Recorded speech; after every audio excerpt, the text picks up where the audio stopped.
April 2001. A television studio in London, lights down except for one table. On that table sits a face made of clay. Brown skin, dark, curly hair cut short, a broad nose, deep brown eyes under a heavy brow.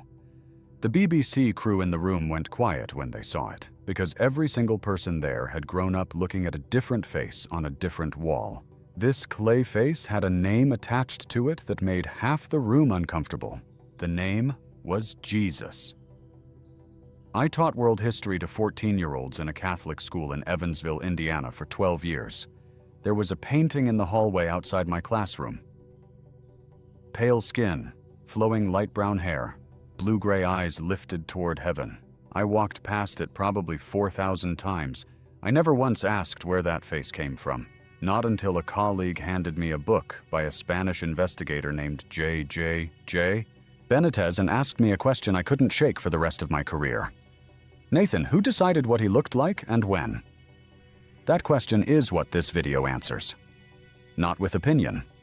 With a forensic reconstruction built from actual human skulls, cross-checked against the earliest Christian art we have on record, and a documented timeline of how a specific face got manufactured, exported, and never corrected. Before we go further, do me a favor and hit like on this video, then subscribe to the channel.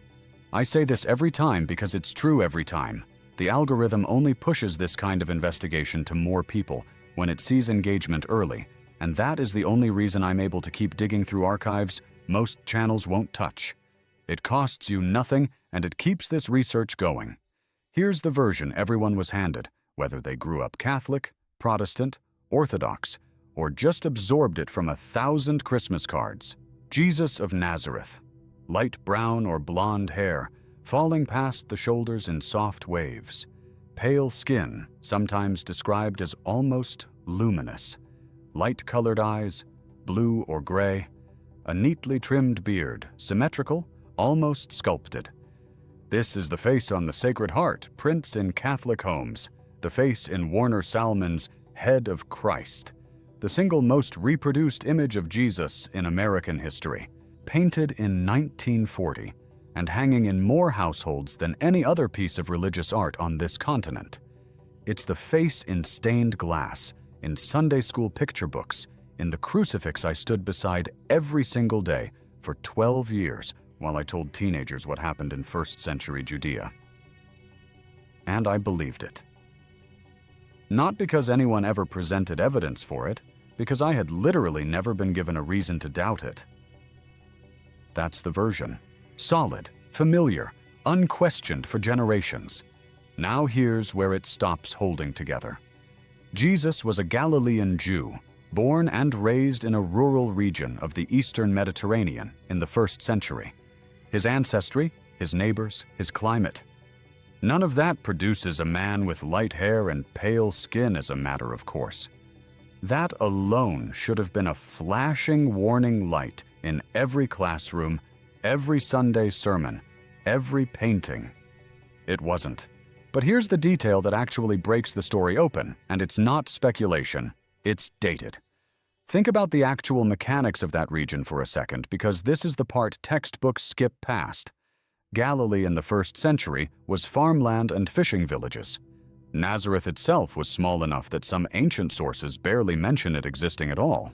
A carpenter's son there spent his days outdoors, under a Mediterranean sun, walking dusty roads between towns, working with his hands.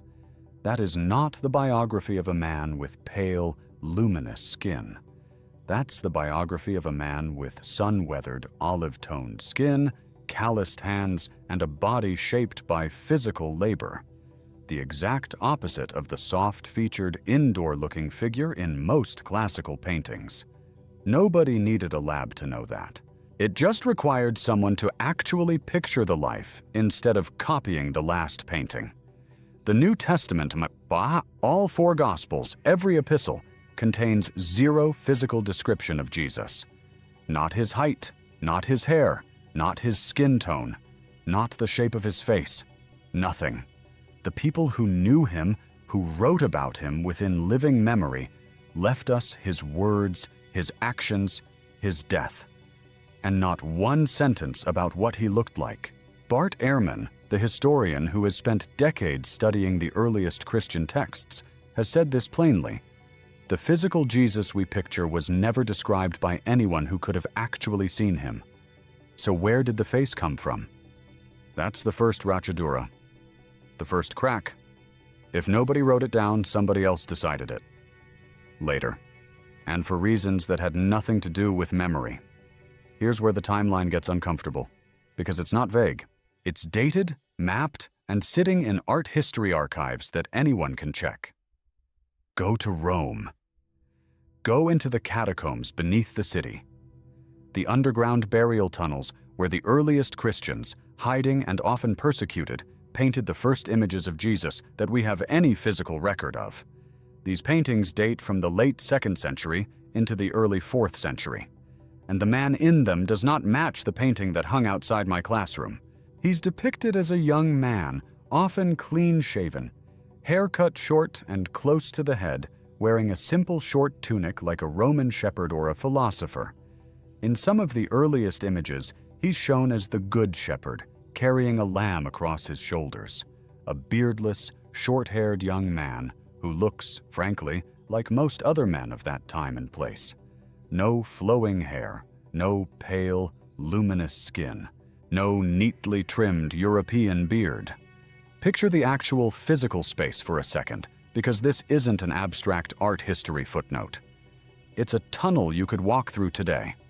The catacombs of Priscilla, on the outskirts of Rome, hold one of the oldest surviving images of Jesus as the Good Shepherd, painted directly onto volcanic tuff rock sometime in the mid to late 2nd century, by candlelight, by someone hiding a faith that could get them killed.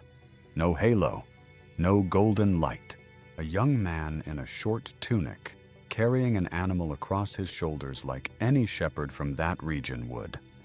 That image survived underground, in the dark, for almost 1,800 years, largely undisturbed, while the version above ground kept changing with every century that passed. So somewhere between the early 4th century and today, the face changed. And that transition is not a mystery historians are still fighting over. It's documented, and it happened for a specific, traceable reason. Around the year 300, as Christianity moved from a persecuted underground movement to the recognized religion of the Roman Empire under Constantine, artists needed to depict Jesus with authority. Visually, the same authority a Roman emperor carried. So they borrowed the imagery. The long hair, the beard, the enthroned, radiant pose. That visual language was lifted from depictions of Roman emperors and from Greco-Roman gods like Zeus and Jupiter. It wasn't a portrait. It was a costume of power, stitched onto a figure nobody had a physical description of in the first place. By the 6th century, that template had fully solidified in the Byzantine East. It took centuries more to fully dominate the Western Church. But once it did, nobody went back and checked it against the archaeology. Why would they? There was no photograph to compare it to. There was only the painting, repeated generation after generation, until repetition itself became proof. Now hold that timeline in your head, because it matters for what comes next. And remember this: 300 years is a long gap. Long enough for an entire population's collective memory of a face to be replaced by an artistic convention nobody questioned, because there was nothing left to question it against. Until there was. In 2001, forensic artist Richard Neave, from the University of Manchester's Unit of Art in Medicine, was brought in by the BBC for a documentary called Son of God. Neave was not a theologian and not an artist working from imagination. He was the same specialist who had reconstructed the faces of Philip II of Macedon and other historical figures for criminal and archaeological investigations. A man whose job was turning skulls into faces using measurable data, not devotional tradition. Israeli archaeologists supplied him with 3 actual skulls. Jewish men from the 1st century, excavated from the Galilee-Jerusalem region, the same population Jesus belonged to. Neave ran computed tomography scans on the skulls, built three-dimensional models, then physically sculpted the face in clay, layering muscle and tissue thickness according to forensic data on Semitic populations of that specific era. Every layer of that reconstruction is traceable to a data point, not a guess about what would look reverent. A measurement. I want to slow down on that process for a moment, because the word reconstruction makes it sound faster and softer than it actually is. This is the same technique used in criminal cold cases, when police have a skull and no name and need a face the public might recognize. Neave built his career on that exact kind of work, including facial reconstructions of Philip II of Macedon, Alexander the Great's father, and the legendary King Midas, both pulled from skeletal remains and cross-checked against historical record where one existed. For the Son of God project, each of the three skulls was scanned layer by layer, the bone structure measured down to the millimeter, the width of the cheekbones, the depth of the eye sockets, the angle of the jaw. Then, using published tables of average tissue thickness for Middle Eastern populations of that era, data built from decades of forensic anthropology, not artistic instinct, his team rebuilt the muscle and skin on top of the bone, one measured layer at a time, until a face emerged that no living artist had imagined. It emerged from measurement. The result?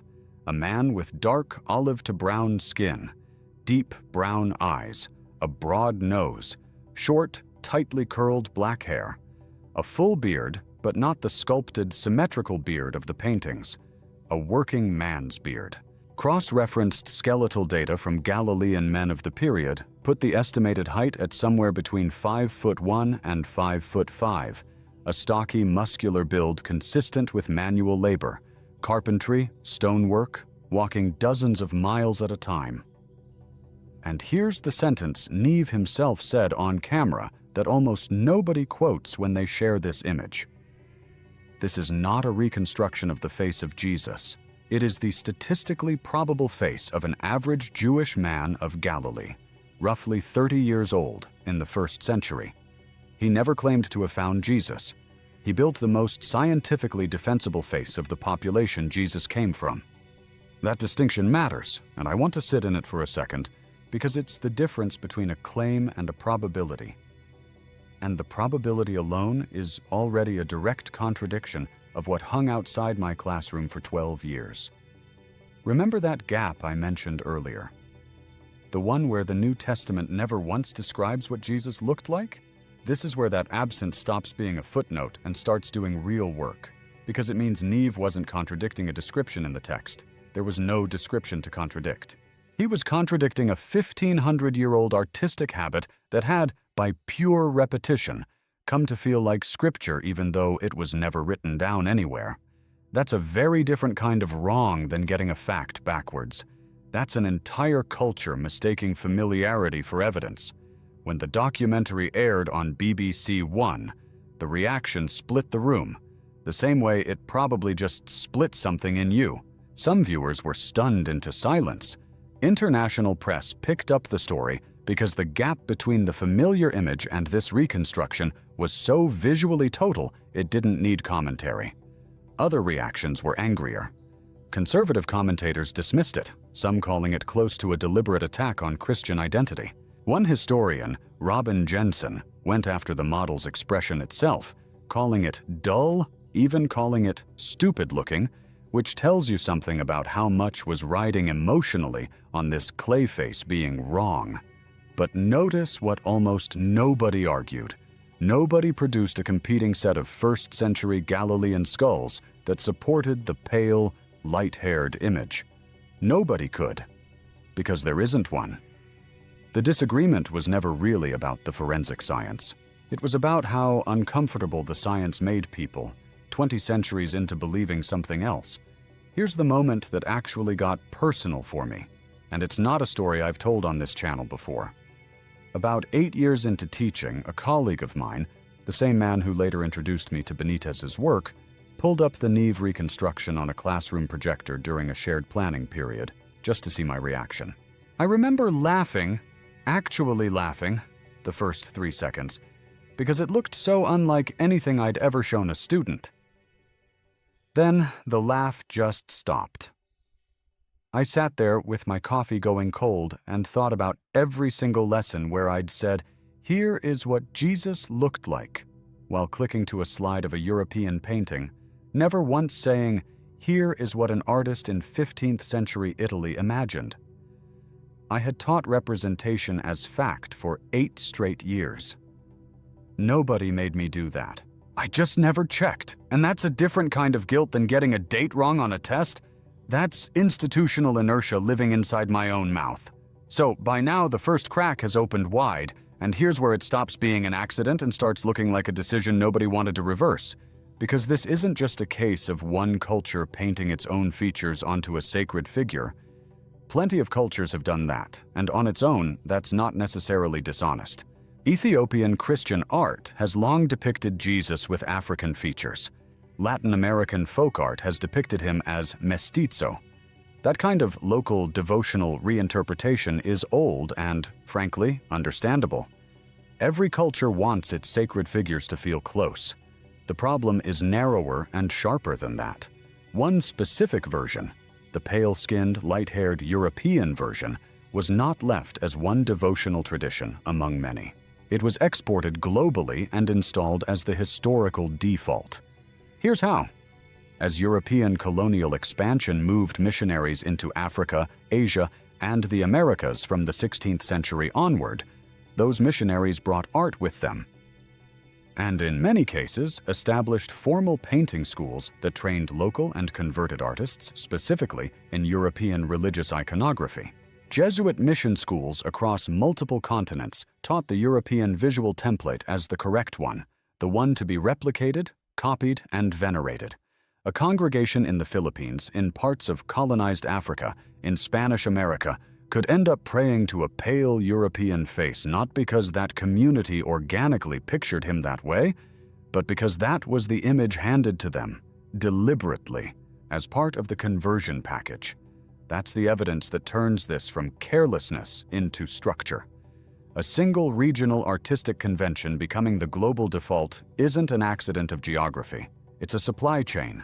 Paintbrush, mission school, catechism, repetition, generations. By the time it reaches a hallway in Evansville, Indiana in the 1980s, nobody in the building even remembers there was ever a choice made. It just looks like the truth always looked that way. Picture one specific link in that chain. A mission school on the coast of a colonized territory sometime in the 16 or 1700s. A local convert, talented with a brush, is taught not just technique, but subject. Taught exactly how the sacred figures are supposed to look. Taught that deviation from the European template is deviation from correctness itself. That student then teaches the next student. Within 2 or 3 generations, an entire regional tradition of religious art has been quietly replaced, not because the local community sat down and chose it, but because the printing press, the mission school, and the colonial economy all pointed in the same direction at once. Multiply that single classroom by hundreds of missions across multiple continents over multiple centuries, and you get exactly what we have today. A specific European face treated as the neutral default historical one. Everywhere. And here's the detail that makes this more than a theory about how images spread. It's measurable in what survived versus what didn't. Local devotional art that didn't match the imported template was, in many documented cases, simply not preserved, not funded, not taught in the schools that trained the next generation of religious painters. It's not that competing images never existed. It's that the ones matching the exported template were the ones that got copied, funded, and passed forward, while the rest thinned out over time, the same way a specific note gets amplified in a room until it's the only one anyone can still hear. And here's the part that should sit heaviest with you, because it isn't ancient history. It's a decision that was never revisited even after the evidence became public. The Church, broadly speaking, has never made an official doctrinal claim that Jesus was pale-skinned and light-haired.